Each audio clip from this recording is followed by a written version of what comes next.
Ano ma'am, goods ka ba dun? Oo naman. Pa. Goods daw pa. Ay no, katawa ng par. Isa mo.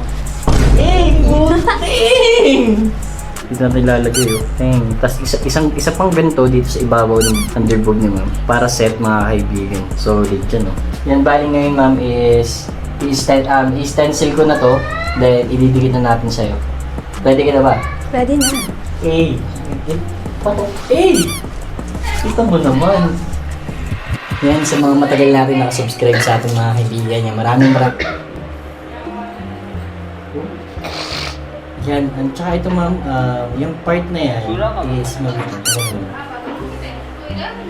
Siyempre before natin ilagay ito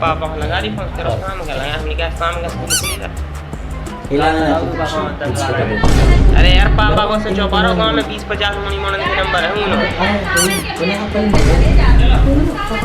kakawaks mo lang pa nakaligtas pa hindi na siya makakakita pa okay lang siguro magsisimula na tayo dito ng stencil okay yan ito ma'am is pampadikito ng stencil yan, kailangan nyo natin ikalat